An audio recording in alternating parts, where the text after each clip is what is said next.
नमस्कार दोस्तों, तुलिका दर्शन चैनल में मैं रमाशंकर डिमरी आपका स्वागत करता हूं। दोस्तों, हमने पिछले एपिसोड में मेवाड़ शैली को देखा था, तो हम आज मारवाड़ शैली को देखेंगे, जिसमें जोधपुर, बीकानेर, किशनगढ़, अजमेर और नागौर शैली के चित्रों को देखेंगे और उनकी विशेषताओं पर हम डिस्कस करेंगे। तो सबसे पहले हम देखते हैं जोधपुर शैली को। मारवाड़ शैली को ही जोधपुर शैली के नाम से जाना जाता है और मारवाड़ की राजधानी जोधपुर रही थी। मारवाड़ शैली को मुगलों की प्रांतीय शैली भी कहा जाता है। तो ये प्रश्न भी आपसे पूछा जा सकता है कि मुगलों की प्रांतीय शैली किस शैली को कहा जाता है। और इस चित्रों में शीर्षक नागरी लिपि और गुजराती भाषा में लिखे गए हैं। किसमें? जोधपुर शैली के जो चित्र बनाए गए हैं उनमें जो टाइटल लिखा जाता था वो गुजराती और नागरी लिपि में लिखा जाता था। तो यह आप याद रखिएगा। महाराजा अजीत सिंह के समय मारवाड़ शैली का स्वतंत्र रूप से उदय हो जाता है और इनके समय के चित्र अगर हम देखें मारवाड़ शैली के, तो सबसे सुंदर चित्र माने जाते हैं और इनका जो प्रिय विषय था वो था श्रृंगार का। तो श्रृंगार के दृश्य मारवाड़ शैली में जोधपुर के अंतर्गत सबसे अधिक बनाए गए हैं। महाराजा भीम सिंह के समय व्यक्ति चित्रण, दरबार एवं जुलूसों से संबंधित चित्र सर्वाधिक बनाए गए जोधपुर शैली में।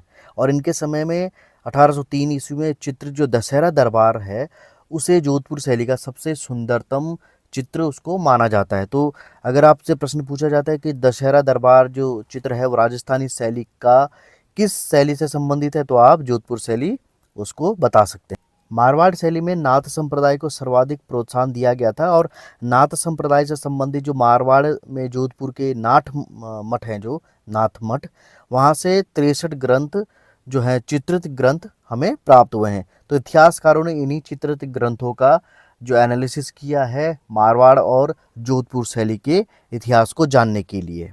तो नाथ संप्रदाय के जो चित्र हैं वो काफ़ी इम्पोर्टेंट हो जाते हैं जोधपुर शैली को समझने में। अब बात करते हैं जोधपुर शैली के जो प्रमुख चित्रकार हैं जो इम्पोर्टेंट है परीक्षा के दृष्टिकोण से। तो उनमें देखिए अमरदास, राम सिंह, छज्जू भाटी, दालचंद्र, दाना भाटी, माधोदास, शिवदास, फतेह मोहम्मद और गोपी कुमार का नाम प्रमुख रूप से आप याद कर लीजिए। और अगर बात करें जोधपुर शैली के जो प्रमुख चित्र हैं तो उनमें गुलकर्णी रागिनी, ढोला मारू 1880 का है, केस संवारती नायिका, कांटा निकालते हुए, दशहरा दरबार, गुजरी रागिनी, स्त्री हुक्का पीते हुए, संगीत का आनंद लेते हुए, झूला झूलते हुए, कबूतर उड़ाती स्त्रियां, ये काफ़ी इम्पोर्टेंट जो चित्र हैं जोधपुर शैली के। इसमें देखिए ढोला मारू जो है वो मेवाड़ शैली के अंतर्गत भी बनाया गया है। तो ढोला मारू के जो चित्र हैं आपको राजस्थान के अन्य शैलियों में भी मिल जाते हैं, लेकिन जो फेमस चित्र हैं वो मेवाड़ शैली के हैं और जोधपुर शैली के हैं। तो इसमें आप कंफ्यूज न कीजिएगा, उनके सन अलग अलग हैं। जोधपुर शैली की विशेषताओं को देखें तो जो पुरुषाकृतियां हैं उनमें जो बड़ी आंखें बनाई गई हैं और कान तक खिंची हुई बड़ी मूछें दर्शाई गई हैं और घनी दाढ़ी और पगड़ियां वहाँ पर पुरुष आकृतियों में दिखाई गई हैं। शिखरकार अलंकृत बनाई गई हैं, यानी कि जो पगड़ियों के शिखर हैं उनको भी अलंकृत करके बनाया गया है। चित्रों में मेवाड़ शैली की तरह लाल पीले रंग की अधिकता है और जोधपुर शैली में खंजन पक्षी का चित्रण अधिक हुआ है। तो ये नोटिस कर लीजिएगा कि जो जोधपुर शैली में खंजन पक्षी का चित्रण अधिक हुआ है। तीसरी विशेषता देखते हैं, जोधपुर शैली में जो है ऊंट का अधिक चित्रण हुआ है, साथ में घोड़ा, हिरन और श्वान यानी कि कुत्ते का चित्रण भी किया गया है। वृक्षों में अधिक चित्रण यहाँ पर आम का है और बादलों को गहरे रंग में गोलाकार कुंडलीकृत बनाया गया, यानी कि स्पाइरल जो क्लाउड्स हैं इनको बनाया गया यहाँ की मिनिएचर पेंटिंग के अंतर्गत। छठी विशेषता है स्त्रियों का मस्तक, माथा, पेशानी पीछे हल्का धसा हुआ बनाया गया है और कहीं कहीं पर स्त्रियों को टोपी पहने दिखाया गया है। तो ये भी एक इसका जो है विशेषता है कि स्त्रियों को टोपी पहने हुए जोधपुर शैली में दिखाया गया है। और हाशिए जो यहाँ पर बनाए गए हैं वे पीले रंग के बनाए गए हैं। अब बात करते हैं हम बीकानेर शैली की। तो बीकानेर शैली जो है, तो बीकानेर नगर की स्थापना 1488 में राव बीकाजी ने किया था और इन्हीं के नाम पे इस राज्य का नाम या रियासत का नाम बीकानेर पड़ा था। इस राज्य को उत्तर भारत काल में जंगल देश भी कहा जाता था और बीकानेर शैली में सबसे अधिक जो है मुस्लिम चित्रकार हैं। तो ये भी काफ़ी इंपॉर्टेंट फैक्ट है कि जब भी अगर इस तरीके से प्रश्न पूछा जाए कि किस शैली में सबसे अधिक मुस्लिम चित्रकार आपको देखने को मिलते हैं, तो वो बीकानेर शैली है। इस क्षेत्र का सर्वप्रथम अन्वेषण इटली के पुराविद्ता डॉक्टर एलसी टेसीटोरी द्वारा सन 1916 से 1917 में किया गया था और उसके बाद 1941 में डॉक्टर ऑरेल स्टेइन तथा 1946 में जर्मन कलाविद डॉक्टर हार्मन गोएट्स ने इस क्षेत्र में अनेक महत्वपूर्ण खोज की थी। और इन लोगों ने जितनी भी खोजी की इनके द्वारा लिखी गई पुस्तकों में उन सब बातों का जिक्र हमें आज भी मिल जाएगा। जर्मन जो कलाविद थे हरमन गोएट्स, उन्होंने बीकानेर शैली के उद्गम और विकास से संबंधित अपनी पुस्तक art and architect of Bikaner लिखी थी। ये इम्पोर्टेंट फैक्ट है। तो कभी कभी पुस्तकों के बारे में भी पूछा जाता है, तो इस तरीके के फैक्ट जब भी आएँ आप नोट करते चले जाएं। महाराजा डूंगर सिंह के काल में मुगलिया प्रभाव खत्म होकर यूरोपीय प्रभाव आ गया था बीकानेर शैली के अंदर, और मुगल शैली का सर्वाधिक प्रभाव बीकानेर शैली पर ही पड़ा है। पूरे के पूरे अगर आप राजस्थान जितनी भी शैलियाँ हैं उनमें सबसे ज़्यादा जो मुगल शैली का प्रभाव पड़ा वो बीकानेर शैली पर ही पड़ा है। तो ये बात भी आप नोटिस कीजिए। जो बीकानेर के नेरेस थे राय सिंह जी, वे मुगल कलाकारों की दक्षता से अधिक प्रभावित थे, और उन्होंने मुगल दरबार से काफ़ी सारे चित्रकारों को अपने साथ जो है बीकानेर भी लेके आए थे। और उसमें उस्ताद अली रज़ा और उस्ताद हामिद रकुनुद्दीन जो हैं, ये दोनों चित्रकार काफ़ी प्रमुख हैं। तो ये दोनों चित्रकारों के नाम कई बार एग्ज़ाम में पूछा भी जाता है कि वे कौन सी जो दो चित्रकार थे जो मुगल दरबार से बीकानेर दरबार में गए थे। ठीक है, तो ये भी काफ़ी इम्पोर्टेंट फैक्ट है। अब बात करते हैं बीकानेर शैली के जो प्रमुख चित्रकार हैं। तो देखिए यहाँ पे रुकनुद्दीन, शाहउद्दीन, बहाउद्दीन, अली रज़ा, हसन रज़ा, ईशा, हिशामुद्दीन, अहमद उमरानी, कासिम उमरानी, उस्ताद कादिर मोहम्मद, उस्ताद मोहम्मद इब्राहू, नाथू, मुराद और लूफा। लूफा जो था इनका अंतिम चित्रकार था। तो आपने देखा होगा कि यहाँ पे अधिकतर जितने भी हैं जो चित्रकार है वे मुस्लिम हैं। तो क्यों क्यों मुस्लिम है? क्योंकि सबसे ज़्यादा जो प्रभाव पड़ा था मुगल शैली का वो पड़ा था बीकानेर शैली में, और बीकानेर शैली के अंतर्गत काफ़ी सारे जो चित्रकार थे वे मुगल दरबार से आए थे, और उन्हीं दरबारी चित्रकारों की जो संतानें हुई उन्होंने भी बीकानेर शैली में चित्रण कार्य आरंभ किया था। तो इसलिए आपको बीकानेर शैली में मुस्लिम चित्रकारों की अधिकता मिलती है। अब देखते हैं बीकानेर शैली के जो प्रमुख चित्र हैं। अब देखिए, गोवर्धनधारी कृष्ण ये शाहुद्दीन ने बनाया था। फुलझड़ी छोड़ती नारी ये ईसा का है। पेड़ के नीचे नारी मोहम्मद उस्ता ने बनाया था। महिषासुर मर्दिनी हसन रजा का बनाया हुआ चित्र है, और स्त्री बच्चे से खेलते हुए, तो ये काफ़ी इंपॉर्टेंट यहाँ पर चित्र हैं उनके चित्रकारों के नाम के साथ, तो इनको भी आप नोटिस जरूर कीजिएगा। अगले चित्रों को देखते हैं, जिनमें श्रृंगार, अनूप सिंह का व्यक्ति चित्र, मरुग्राम्य जीवन, राधा कृष्ण वर्षा विहार, रूठी हुई राधिका, ये नूरुद्दीन ने बनाया था और रसिक प्रिया से इस चित्र को लिया गया है।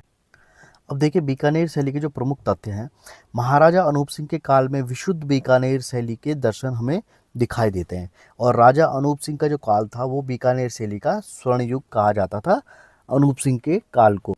अब देखिए नेक्स्ट जो हमारा फैक्ट है, जहांगीर एवं शाहजहां के प्रभाव से बीकानेर शैली में सुनहरे रंग का प्रयोग यहाँ पर प्रारंभ हो जाता है। बीकानेर शैली जोधपुर शैली मुगल दक्षिण शैली का मिश्रण है। ठीक है, तो बीकानेर शैली जो है वो जोधपुर मुगल और दक्षिण शैली का मिश्रण है। अनूप सिंह का जो समय था वो बीकानेर शैली का चरमोत्कर्ष काल रहा, और हिसामुद्दीन जो ऊंट की खाल पर सुराही नुमा आकृतियों पर लाख के रंग से सजावट करने वाला वो जो है प्रसिद्ध चित्रकार था बीकानेर शैली का। तो कई बार ये भी पूछा जाता है कि ऊंट की खाल पर कौन चित्रकार जो है चित्र बनाता था, और जो ऊंट की खाल पर जो चित्र बनाए जाते हैं उसे जो है उस्ताद कला कहते हैं। ठीक है, तो ये आप ध्यान में रखिएगा। अब बात करते हैं हम राजस्थान की जो सबसे प्रसिद्ध शैली है किशनगढ़ शैली की। तो किशनगढ़ शैली की शुरुआत करते हुए देखते हैं कि किशनगढ़ राज्य की स्थापना मारवाड़ के राजा उदय सिंह के 8वें पुत्र जो किशन सिंह थे 1609 से 1611 में उन्होंने वहां पर की थी। किशनगढ़ शैली के चित्रों को प्रकाश में लाने का जो श्रेय जाता है वो जाता है एरिक डिक्सन और फैयाज अली को। और भारत सरकार ने 1973 ईस्वी में बनी ठनी पर डाक टिकट को जारी भी किया। तो ये फैक्ट भी काफ़ी इंपॉर्टेंट था। और इस शैली का जो प्रसिद्ध चित्र है बनी ठनी, जिसे एरिक डिक्सन ने भारत की मोनालिसा कहा था। तो कई बार प्रश्न ये भी पूछा जाता है कि किस कला इतिहासकार ने बनी ठनी के चित्र को भारत की मोनालिसा कहा था। तो ये आप जो है याद रखिए। अब बात करते हैं, देखिए किशनगढ़ शैली के जो प्रमुख चित्रकार हैं उनमें निहाल चंद्र, अमरचंद्र, भवानीदास, सीताराम, नानकराम, सूरजमल, रामनाथ, जोशी सवाईराम, लाडली दास और मेदराज ये प्रमुख चित्रकार हैं। अब बात करें किशनगढ़ शैली के प्रमुख चित्रों की, तो उनमें देखिए बनी ठनी तो पहले नंबर पे ही है, जो राष्ट्रीय संग्रहालय नई दिल्ली में स्थित है। और उसके बाद चांदनी रात के गवैये ये अमरचंद्र द्वारा बनाया गया। प्रेमी युगल, कृष्ण राधा को पुष्प अर्पित करते हुए, ये चित्र भी राष्ट्रीय संग्रहालय नई दिल्ली में स्थित है। पांचवा चित्र है राधा कृष्ण का नौका विहार, इसे निहाल चंद द्वारा बनाया गया था और ये भी राष्ट्रीय संग्रहालय नई दिल्ली में स्थित है। छठा है राजकुमारी फुलझड़ी का आनंद लेते हुए, ये भी राष्ट्रीय संग्रहालय नई दिल्ली में स्थित है। सातवां है सांझी लीला और आठवां है लाल बाजरा। तो ये काफ़ी इंपॉर्टेंट जो चित्र हैं किशनगढ़ शैली के, क्योंकि हम लोग जो किताबें पढ़ते हैं उनमें सिर्फ किशनगढ़ शैली की जो है एक ही मात्र पेंटिंग का जिक्र बार बार होता है, बनी ठनी। ठीक है, लेकिन जिस तरीके से कंपटीशन बहुत तगड़ा होने वाला है आने वाले समय में, तो इन पेंटिंगों के नाम भी जरूर पूछे जा सकते हैं। तो नवा चित्र देखते हैं किशनगढ़ शैली का। रुक्मणी मंगल, प्रेमी युगल, कृष्ण गोपियों के साथ नृत्य करते हुए, कृष्ण का राधा से प्रिय निवेदन, नेमिनाथ की बारात में कृष्ण बलराम, और ये जो चित्र है वो भी राष्ट्रीय संग्रहालय नई दिल्ली में स्थित है। तो आप जितने भी ये चित्र हैं उनकी एक लिस्ट बना लीजिए उस शैली के नाम के साथ में, ठीक है, ताकि आपको काफ़ी ये सहायता दे जब आपका एग्ज़ाम हो। अब बात करते हैं किशनगढ़ शैली की विशेषता पे। तो देखिए किशनगढ़ शैली में नेत्र जो है खंजनकार और भौहें जो हैं धनुषाकार बनाई गई हैं, जो आईब्रोज हैं वो धनुषाकार बनाई गई हैं। और किशनगढ़ शैली के जो प्रमुख विशेषता है वह है नारी सौंदर्य, यानी कि यहाँ पर सबसे अधिक जो चित्र बने हैं वो नारी सौंदर्य के ऊपर बनाए गए हैं। तो इसलिए किशनगढ़ शैली काफ़ी इम्पोर्टेंट शैली है राजस्थान के इतिहास में। और स्त्री आकृतियों को देखेंगे तो उसमें मेहंदी लगे हाथ बनाए गए हैं, महावर युक्त पैर और मुक्तायुक्त जो है नथ बनाई गई। तो जब भी यहाँ पर भवनों को दिखाया गया है वे श्वेत संगमरमर में दिखाया गया, यानी कि सफ़ेद संगमरमर है उसको किशनगढ़ शैली में अधिक मात्रा में यहाँ पर चित्रण किया गया है। किशनगढ़ शैली में जो नौका विहार के दृश्य हैं उनमें जो नौका है यानी कि नाव है उसको लाल रंग से चित्रित किया गया है नाव को। और क्यों किया गया है? क्योंकि वो प्रेम का प्रतीक है, इसलिए उसको लाल रंग से दिखाया गया है। गुलाबी हरे रंग के हाशिए यहाँ पर बनाए गए हैं। तो जब भी देखिए हाशिए आपको हर शैली में अलग अलग रंग से मिल जाएंगे, तो यही अंतर हो जाता है शैलियों को पहचानने का। तो इनको जरूर आप ध्यान में रखिएगा। अब बात करते हैं अजमेर शैली की। हालांकि अजमेर शैली के बारे में बहुत ज़्यादा नहीं पूछा जाता। तो देखिए इसकी स्थापना अजयपाल चौहान ने की थी। कर्नल टाड ने अजमेर को राजस्थान की कुंजी कहा है। प्रसिद्ध हिंदू तीर्थ स्थल पुष्कर अजमेर में है और पुष्कर ब्रह्मा जी को समर्पित है। तो ख्वाजा मोइनुद्दीन चिश्ती की दरगाह भी है और अकबर मस्जिद भी है। अजमेर शैली से ज़्यादा प्रश्न नहीं पूछे जाते हैं। तो देखिए अजमेर शैली के जो प्रमुख चित्रकार है उनमें हुस्ना, साहिबा और चांद, ये तीन नाम प्रमुख है। हुस्ना और साहिबा जो हैं वही महिला चित्रकार। अब बात करते हैं नागौर शैली की। तो नागौर शैली की स्थापना सपाल दक्ष के चौहानों ने की थी और नागौर शैली में वृद्ध अवस्था के चित्रों को चित्रकारों ने बड़ी कुशलता के साथ में चित्रित किया गया है और यहाँ पर छवियों का निर्माण बड़ी कुशलता से किया गया है। तो नागौर शैली के बारे में भी ज़्यादा नहीं पूछा जाता।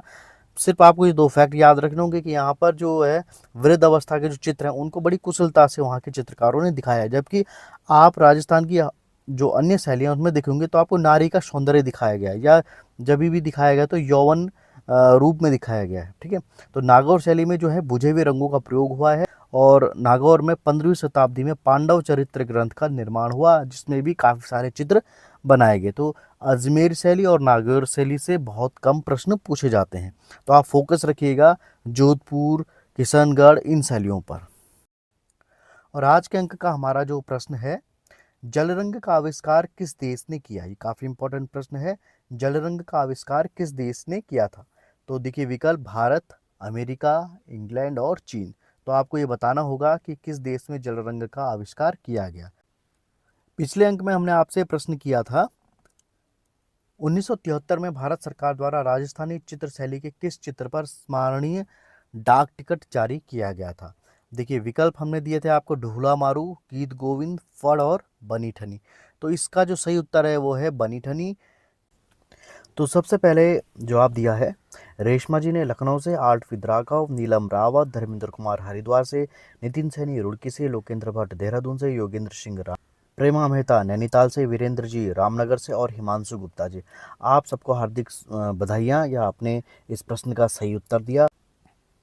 तो दोस्तों ये था हमारा तुलिका दर्शन चैनल का आज का अंक जिसमें हमने राजस्थान की उपशैली मारवाड़ शैली को देखा और मारवाड़ शैली में जितनी भी उपशैलियाँ आती हैं उनके जो चित्रकार हैं, उनके जो प्रमुख चित्र हैं उनको हमने देखा। तो आज का अंक आपको कैसा लगा हमें कमेंट करके ज़रूर बताइएगा। साथ ही जो भी नए एस्पिरेंट हैं एलटी या प्रवक्ता के, अगर आप हमारे साथ में नए जुड़े हैं तो हमारे चैनल को सब्सक्राइब कीजिएगा।